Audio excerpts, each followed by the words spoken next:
Okay, so good day my fellow taong bayan, mga ka-Seymour. At ngayon po pag-usapan natin yung Senate hearing kahapon, March 26, 2026, tungkol po sa pagtaas or grabing pagtaas ng presyo ng fuel dito sa bansa natin currently. So this portion po is about the question and answer between Senator Marcoleta and the Department of Energy. At dahil po sa answers ng Department of Energy ay napa-walk out po sa inis si Senator Marcoleta. So for today po, I will be giving my comments and observations sa discussion between Senator Marcoleta and the DOE. And titingnan din po natin kung meron bang mga legal issues na pwede po natin gawa ng legal discussion. Okay? Pero before po tayo magsimula mga ka-Seymour, just a quick reminder lang po about the TapTap Send app. So this is a padala app po kung saan meron ng millions of downloads and active users worldwide. Okay, so if you are an OFW po who is based in Brazil, United States of America, United Kingdom, the European Union, Canada, Australia, or the United Arab Emirates, ay hopefully po you can consider using TapTap Send app sa pagpadala po ng pera sa loved ones ninyo na nandito sa Pilipinas. And then kung ito po ang gagamitin ninyo, zero transfer fees po yan sa mga mobile banking apps at sa mga e-wallets po dito sa Pilipinas. And aside from that po, if you use my promo code, ito pong naka-flash sa screen, Attorney Neil na one word, you will also enjoy free $20 sa una ninyong padala sa loved ones ninyo. So the website po is taptapsend.com and I will also be providing that sa description para mas madali po nyo mahanap. And pag visit po ninyo, ito mismo yung makikita ninyong lalabas sa site. And if you want to download, you just have to click this, itong Google Play na logo kung nasa Android po kayo. And of course, ito naman pong App Store with the Apple logo kung iPhone ang ginagamit ninyo. Okay, so hopefully po you can consider downloading and using TapTapSend app sa pagpadala ng pera sa loved ones ninyo. And don't forget po to use the promo code Attorney Neil for free $20 sa first transfer. Okay, ngayon po tuloy tayo sa discussion. Chair, ako po ang pinakamahirap ang kalagayan dito eh. Hindi ko malaman paano ako makapag-participate kung pinag-uusapan ang laki-laki na ng problema. Ang sinasabi ko naman, merong recourse kasi kamukha nung ibinigay kong mga slides. Kung paniniwalaan po ninyo yung mga data na yun, wala tayong pinag-uusapan ngayon eh. Yun ang problema eh. Ang isa pong irony, Mr. Chair, yung binanggit ng aking kumare, yung replacement cost. Okay? So, gusto kong balikan yun. I want to belabor that kasi yung pong nakaraang hearing natin last Tuesday, maliwanag po na sabi ninyo, DOE, meron tayong 46 days for diesel at that time. Tuesday po ito. Sa kerosene naman, meron tayong 53 days. Ang pinag-uusapan natin doon, after 15 days, mula nung sabihin ng Pangulo na meron tayong 50 to 60 days inventory, biglang pumalo sa 110 pesos per liter. Ngayon, sabi nyo kanina. Okay, comment muna. So yun kasi nga po yung lagi kong paulit-ulit na sinasabi na hindi po supply yung problem kasi as stated naman by the PBBM admin is that we have enough supply. Paulit-ulit po yun yung defense nila. However, yung pinaka-problema po kasi natin talaga is the price, di ba? From 50 pesos, 60 pesos 2-3 weeks ago lang, ngayon 100 plus na, dumoble po yung presyo in less than a month. So yun yung paulit-ulit din pong sinasabi natin na masolusyonan sana ng government kasi again, hindi nga po supply yung problema. And the reason kaya din po ako very paulit-ulit dyan sa presyo kasi like what I explained in my photo post dun sa Facebook page ko, next month po kung magtuloy-tuloy talaga yung pagtaas niyan, 15,000 na yung full tank ng isang SUV na Fortuner. And that is me speaking for my personal experience. 15,000 pesos po is minimum wage na sa NCR. So kung kayo po ay isang employer, ay para kayong biglang nagdagdag ng empleyado na hindi nyo naman expected. And then, paano naman po yung sa mga driver ng public utility vehicles natin? So, sobrang affected po talaga lahat. Hindi lang yung PUV drivers but even the business owners din po kasi yun nga, parang nagdagdag tayo bigla ng additional employee. Eh, hindi naman nag-i-increase nga yung income, yung salary, and yung profits ng mga regular and small companies. Diba? So yun yung gusto ko sana talagang makita from the government kung ano yung actual plan nila to address that. Kasi hindi naman pwede, sabi lang tayo ng sabi, enough yung supply pero yung presyo nag times 2, mag times 3, mag times 4. Kasi basically hindi na po maka-operate yung society nun kung tuloy-tuloy yung pagtaas. At baka po sabihin niyo, OA naman ako na umabot ng times 4. Eh, hindi po natin masabi yan, 'di ba? Kasi yung mga gera minsan umaabot po yan ng years. So like yung Iraq War, ilang years po ba inabot nun? So kung ganun, na years din abutin, isang reasonable scenario na mangyari ay magtutuloy-tuloy nga talaga pag-increase yung presyo. 'Di ba? So anyway po, tuloy tayo sa kay Senator Marcoleta. Meron kayong monitoring function under RA 8479. Pwede rin yung gamitin yung EO 839. Meron kayong pwedeng gawin na mag-issue ng show cause order. Ano po yung una yung ginawa? Tinignan niyo ba kung anong basis ng 110? Iyon po yung gusto kong balikan eh. o bigla na lang kayong naniwala, hindi kayo nag-validate, dati po nilang inventaryo yun eh. Paano po magiging 110 from 55? So kung ginamit po ninyo yung tungkulin nyo under the law, like kayo nagmo-monitor, ini-screen ninyo lahat, did you ask them to present, for example, documents na to validate na kailangan 110 na per liter? Kinuha nyo ba yung mga dokumento sa kanila na bumili na ba on the replacement cost ang basis? Paano po nangyari yun? Inventaryo po ang pinag-uusapan natin. Wala pa naman eh. Ang problema kasi sa replacement cost kasi, Mr. Chair, kahit na wala pa yung ibibili nila sa susunod na kanilang pagbili, ay dapat nandun na yung cost na dinidictate ng Argus at saka ng MAPS. Yun ang problema eh. Ito pong replacement cost, Mr. Chair, konektado po doon sa sinasabi nating rackets and feathers irony. Ano po ibig sabihin nun? Ito pong rackets and feathers irony focuses on the asymmetry of pricing, where prices shoot like rackets when the global prices rise, but they fall like feathers when they drop. Ganun po eh. Sino po yung tinatamaan, di ba? Yung taong bayan. Can you explain that? Paano po naging 110 nang hindi nyo man lang nababalidate? Okay, ako muna sagot guys. So yung basis po kasi yan is yung RA 8479 like what was mentioned by Senator Marcoleta. And this was discussed by me already in my previous videos. So ito po yung oil deregulation law. So dito ko po yan diniscuss sa video na to if you want a more detailed explanation. Pero papadaanan ko lang din po dito kasi yun naman na yung natanong ni Senator Marcoleta. So yung sagot po doon, currently po kasi because of that law na deregulated, meaning hindi po pwede i-regulate ng government yung presyo. So nakadepende po yung presyo ng langis natin sa world market. So kung tumataas sa world market, tataas po din dito sa atin kasi yun nga yung basihan natin, yung international community. Yung naging dilemma lang po talaga dito ni Senator Dante Marcoleta is that bakit daw kumukuha from a certain area ng langis kung doon masyado nang mataas yung cost? Diba? Bakit hindi ilipat from another source kung saan mas mababa? Okay, so yun yung pinaka naging issue talaga dito kasi bakit daw insist na sa Middle East kung mataas doon. And then, dito din po lumabas yung actual issue talaga ng deregulation law na yan, yung oil deregulation law. Kasi currently, kahit na stocks na yun na nandito na sa bansa natin na iba pa yung pagkuha nila, binibase na ngayon ng oil companies yung pagbenta nun from the replacement cost para matuloy yung pag-ikot nila nung capitalization nila or nung business capital po nila for the negosyo. Pero ang dilemma nga, nalilipat lahat ngayon sa taong bayan, na shoulder po natin yung lahat nung added or extra cost na yun na unexpected. Kung ako po ang tatanungin ninyo, hindi dapat ganun yun na sa atin pinapa-shoulder yung added cost na yun unexpected.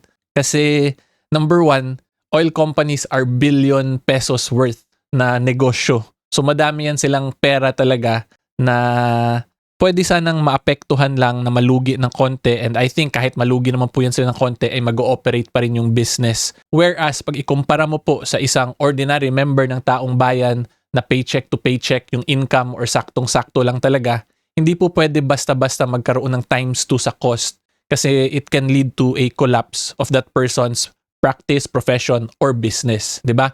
So yan yung isang issue talaga na lumabas dito na I'm really hoping masolusyonan ng Senate or ng Congress, baka gumawa sila ng bagong law, or even by PBBM himself kasi under RA 8479 itself and the constitutional takeover powers po ay pwede naman kontrolin ng government yung isang private business that is imbued with public interest. When we say it is a business with public interest, para po yung oil company kasi yung negosyo po na pinoprovide nila ay talagang naka-apekto sa society in general, 'di ba? So, in simple terms, lalo na po ngayon na naka-declaration na of a national energy emergency or an oil crisis, pwede na sana at may takeover powers na talaga yung government para kontrolin yung presyo. Okay, so medyo napahaba na po yung explanation ko. Anyway, pakinggan po ulit natin sila.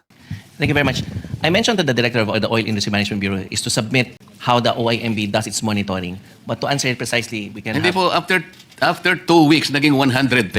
So did you confirm that? Did you validate that? Na talagang bumili sila at 110 pesos per liter? O ginamit pa lang nila yung kanilang inventory because at that time, meron pa silang 46 days for diesel and 53 days for gasoline.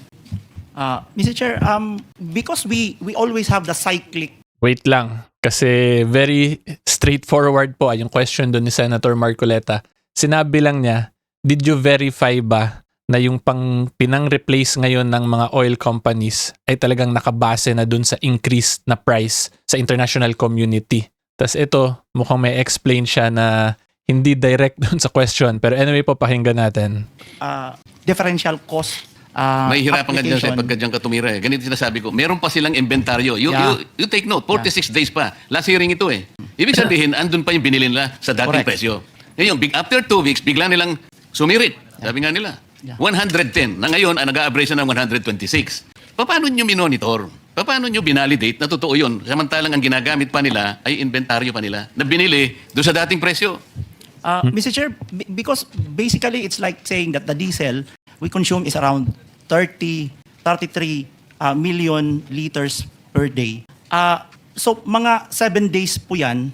At pag yan ho ang nabenta, they always, the industry always... After 2 weeks ba, naubos na yung kagad ng inventaryo? 45 yung dumadating pagka next week, Hindi, teka mo, ang puntahan muna natin yung inventaryo nila. After 2 weeks ba naubos ang inventaryo? Is that the assumption of DOE? no, it's around yun pala, 7 days. Saan binasa yung Yeah. 110? That is the question. So, Mr. Chair, because they have to replenish again the 7 days. Yusek, hindi ka director. Wait, comment nga tayo guys. So the only question was, did they verify na may basis ba para mag-increase yung oil companies dito sa atin considering nga current inventory or stocks yung nandito sa atin kung ni-review ba yun ng DOE. Yun lang actually yung question eh. Yung nangyayari dito, nag-explain na ng DOE nung mga pa-rolling, ganyan. Which is kung ako po ang tatanungin ninyo, medyo malayo na yun sa actual issue na gusto ma-address ni Senator Marcoleta dito. Okay, so anyway po, After tuloy 2 tayo. weeks, nandun pa yung inventaryo. Yes, okay. Pero after 2 weeks, 110 na nga ang ginamit eh. So inventaryo pa rin ang ginamit. How did you justify that? Because, Mr. Chair, yung binenta kasi na yun will have to be replaced right after next week. So, kinolekta ho yung amount. So ang nangyari, ang nag-finance ang taong bayan. Hindi, sabihin mo, hindi yung... That's the way. Ulitin mo, yung sinabi mo. So, Hindi, ulitin mo yung sinabi mo. yes, it's really Hindi, yung exactly. passed on to Oh, yan na nga eh. consumers. Paano yung mga shareholders nila? Hindi sila gumagalaw? Ang taong bayan ang nagkakapitalize sa atin? Nandun pa yung inventaryo. Ito yung problema. Ngayon, hindi nyo ginagamit yung sinasabi ng batas na in periods of emergency, kayo ang gagawa ng paraan. Kasi matter of fact, Yes. pwede nyo i-take over eh. Yun, hindi naman yun Yes. ang sinasuggest ng committee ito eh. We're all finding solutions to this. Pero itong mga questions nito, kasimple lang, hindi nyo man kayang sagutin. Mr. Chair, we would like to clarify that we are not here to dispute the business models of our oil companies. As a matter of fact, we're thankful for their sacrifices for this country. Kaya lang, it would appear that the business models are no longer responding to the crisis kung paniniwalaan natin yung binabanggit yung problema kinakarap natin. But until and unless we're able to validate yung data na pinreset ko kanina, we're almost 4 hours now since 10 o'clock in the morning, pwede nga yung vessel to tanke. Gagamitin nyo siguro Panamax vessel. Ang ano niyan siguro is about 100,000 metric tons per container.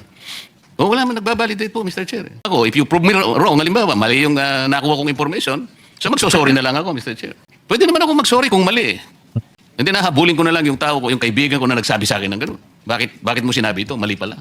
Kasi gusto ko lang makatulong talaga eh. I wanted to be wrong kung mali talaga. But you have to prove me wrong. Government to government, hindi nga dapat mangyari yung pumunta nga. Andun nga yung tangke, yung mga tangke ng 2 refineries. Rotterdam refineries produces, I think, 1.2 billion barrels, per day. At nandun ang kanilang tangke sa Singapore. Petronas also, andun ang tangke nila. Ayun po yung kanilang presyo. Nobody is reacting to this. Pinag-uusapan natin yung problema at ang mga measures na gagawin natin without even going back and checking whether those data are valid or not. So, paano yung replacement cost? I already told you, kung papayagan natin yun, after 3 weeks or after 2 weeks, 3 billion pesos per day. Did you check this, Yusek? Okay. No, did you check that it's 3 billion pesos per day ang income? Pero reset ko kanina. But the collection this week was also used to purchase the level, even higher level of products. Kinuha mo na kagad kasi dapat sana there should be a point where the replacement cost should begin. Saan ba magsisimula? The inventory should end where the replacement cost should begin. Ang nangyayari, ito nga, binil nyo na kagad ang taong bayan, 110 kagad, 2 weeks, nandun pa ang binenta ninyo, sarili nyong inventaryo. So, it is the public, it is the poor public. Ayan si Mr. Boss, ano ang pangalan mo? Si Mr. Balbuena kanina pa naglulupasay. So, Mr. Chair. Mr. Chair. Mr. Chair, we're not saying that that is right in the business the way it's but now you're not deregulated. answering my question, Director. Eh. Sagutin mo muna eh. Is the 3 billion pesos per day? 1 month lang ito eh. So per day ito, 3 billion. Yes, Mr. Chair. If the perspective, because it's a matter of perspective, if the perspective is to ensure that the 7 days used up this week will be replaced by next week immediately, then the oil company has to collect that level of collection to be able to purchase the 7 days replacement. So we can always go back to the 45 to 50 days supply. But if the perspective, again, if the perspective is you want to use up the 53 before you replace it, and that is very dangerous, then I think we can exhaust the 53 at that lower price. But the problem is if they're gone and the collection is very low, you can no longer replace the 53 days. So it's really, that's how they're explaining also. On Caltex was also explaining that in the same way. No, but We're not saying- you're proceeding from the wrong premise. Ang sinasabi ko mulat-mula pa, yung pinag-uusapan ninyo yung maps and indicators coming from the Argus. Okay? Yun ang basis ng replacement cost. Okay? Ito yung spot market ninyo, ito yung trading floor ninyo. Ang sinasabi ko, after 2 weeks pa lang, and considering na meron pa kayong 46 days and 53 days for diesel and gasoline respectively, kumulekta na ng 3 billion. Kumita na ng 3 billion pesos per day, which was bankrolled by the people themselves. This is the irony. Ngayon, ano yung role ninyo in the period of emergency and national interest is involved already? Ba't ang pinag-uusapan pa natin replacement cost na kagad? Ito muna ang sagutin ninyo. Is it reasonable? Is this reasonable? In 2 weeks' time? Mr. Chair, again, it's a matter of perspective. When the law says that we may direct the operation, we have to be mindful of again, on price, we have to be mindful of allowing the oil company to be able to replace it on a weekly basis. Okay, isara natin ang argumento. Did you check the oil companies? Kinuha nyo yung document? Kanino nila binili? Makikita nyo ba kung magkano binili? Did you check that? Yan yung kanina pang tinatanong ni Senator Marcoleta. Tapos yan din yung mas pina-explain ko ng mas madali para maintindihan nyo po talaga. Tapos yung sagot kasi medyo nagzizigzag-zigzag na tayo eh. Have you done that? Not in that Paano mo sasabihin ngayon? Katungkulan nyo ngayon eh. If you are screening, if you are monitoring, okay, sabihin na natin replacement cost. Ali kayo mga kaibigan. Pwede nyo bandalin yung inyong mga ICPO. Tingnan natin kung saan nyo binili. Binili natin kay ganito, ito po yung presyo. At least chinek natin. Now I am asking you, nag-check, sabi nyo hindi. So ano yung monitoring? So it's very clear, hindi nagkaroon ng This is the checking frustration, properly. Mr. Chair. Salamat po. Mr. Chair? Si Mr. Balbuena, you want to interject? Bakit ka aalis kung frustrated ka? Wala Ayun. ka na nakuha. Nag-walk out na. Ha? Bakit ayaw mong ilang oras na tayo dito? Wala pa rin Mr. sagot? Chair? So go ahead. Anyway, ako na lang mag-explain guys. Quick break lang mga Kasimor. Gusto ko lang po magpasalamat because we have recently crossed 400,000 subscribers sa YouTube. So maraming salamat po sa mga nakasubscribe na. Thank you in advance sa mga magsasubscribe pa lang. At sa mga nanonood po ngayon, hopefully you can consider liking and subscribing this video. So tandaan po ninyo, pag sa YouTube kayo mag-subscribe, 100% free po ang YouTube subscription. Okay, ngayon po, tuloy tayo sa discussion. So yung pinaka-issue po talaga ni Senator Marcoleta dun ay yung pagsagot ng no ng DOE, ibig sabihin hindi nila na-monitor or na-verify talaga ng maayos kung may basis ba talaga para mag-increase yung mga oil gas stations natin dito, pero naka-increase na sila. So sinasabi niya, walang regulation or monitoring na ginawa yung DOE. Kaya siya napa-walk out. Yung issue nga po ni Senator Marcoleta, hindi na-monitor ng DOE kung talagang pinagbasihan ba yung presyo dito sa international market. Kasi hindi naman po tayo pwede mag-assume na porket sinasabi dun sa mga news abroad na tumaas na ng ganito, ay automatic yung presyo na pinapagkunan din ng mga gasoline stations natin dito ay talagang tumaas na rin. Yun yung sinagot na no ng DOE na hindi daw nila na-verify.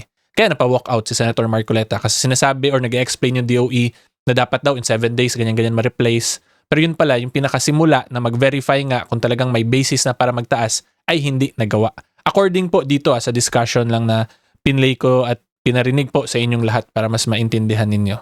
Okay, and then yung next pa po dito, currently po kasi we have already, or PBBM himself has already declared state of national energy emergency. In simple terms, oil crisis po. So pag ganyan nga po, like what I've explained previously, meron pong takeover powers yung presidente. And this actually happened already before in a past administration. Panahon po ni former President Gloria Macapagal Arroyo. So kung makita po ninyo dito, this case was only decided February 21, 2023, GR number 209216. Si Senior Associate Justice Leonen po yung ponente, and then yung parties involved, si E.S. Mendoza versus Pilipinas Shell Petroleum Corporation. So dito po in 2009, because of typhoons Ondoy and Pepeng, nag-declare po ng state of national energy emergency din sa FPGMA. Tapos, kinontrol po niya or nag-set siya ng price ceiling sa presyo ng langis or ng gasolina sa bansa natin. Tapos, in response, ginawa po ng oil company na Shell, question yung constitutionality nung provision ng 8479, which is this one, Section 14E. So, ang nangyari dito, to make the long story very short, dineclare as constitutional na to ng Supreme Court. At kaya lang po natagalan kasi sa RTC at sa Court of Appeals, talo po yung admin ni FPGMA. Pero pagdating sa Supreme Court, na overturn at nanalo at dineclare na constitutional to. So ang ibig sabihin lang po nito is that constitutional po or pwede talaga mag-take over yung presidente sa mga oil companies para iset yung price ceiling. So yan yung gusto ko lang po ipakita na na-clarify na to lahat all the way sa Supreme Court na pwede talaga yan gawin ng presidente. Diba? So kung makita po nyo dito, 2009, despite the risks, ginawa po to ni FPGMA and because of that, nakasuhan nga po yung admin niya. Tapos yung maganda na lang po dito sa current admin natin, na-clarify na nga ng Supreme Court na pwede talaga yan gawin ng presidente as long as there is already a declaration of national emergency in relation to energy. So currently po, alam naman natin, nag-declare na si PBBM ng oil crisis. So pwede na to gamitin ni PBBM sana. Pero unfortunately, hindi pa po niya sineset or ginagamit to set a price ceiling sa mga presyo ng fuel po or ng langis dito sa atin. So ang next question na lang po talaga dyan, bakit po kaya ayaw pa nila mag-set ng price ceiling despite na meron nga namang power si PBBM to do so as provided by the Constitution, by RA 8479, and by the Supreme Court case po na pinakita ko sa inyo. Okay? And yun nga po, let's say mag-set ka ng price ceiling tapos malugi yung oil companies natin ng konti. Sa tingin ko naman po hindi mababankrupt yung oil companies kung malugi ng konti because again, these are billion peso na industries or negosyo whereas yung other side, yung consumers, hindi naman po lahat may extra funds para maka-function kung may mga sudden increase in pricing. So yan lang po, kaya dito in-emphasize ni Senator Marcoleta na bakit daw yung mga shareholders ng oil companies ay mukhang walang ginagawa at pinashoulder lang agad lahat yung increase in price sa taong bayan, 'di ba? So kung doon po kasi makikita natin na medyo unfair, 'di ba? Yung isang side na nagpo-provide mukhang walang ginagawa, pinoprotektahan lang yung business nila, tapos lahat tinapon lang sa taong bayan para masolusyonan yung problem. Which is hindi nga po dapat ganun kasi yung oil business is a business with public interest. Therefore, dapat uma-adjust din siya sa needs or interest ng public at hindi dapat siya puro pera-pera lang yung tinitingnan talaga. Okay, so hopefully klaro po yan. If you like more legal videos and current events, subscribe lang po kayo sa channel ko. And sa lahat po ng mga OFWs dyan, hopefully you can consider downloading and using TapTapSend app sa pagpadala po ng pera sa loved ones niyo dito sa Pilipinas. Okay, so until next time po, see you all. Bye-bye!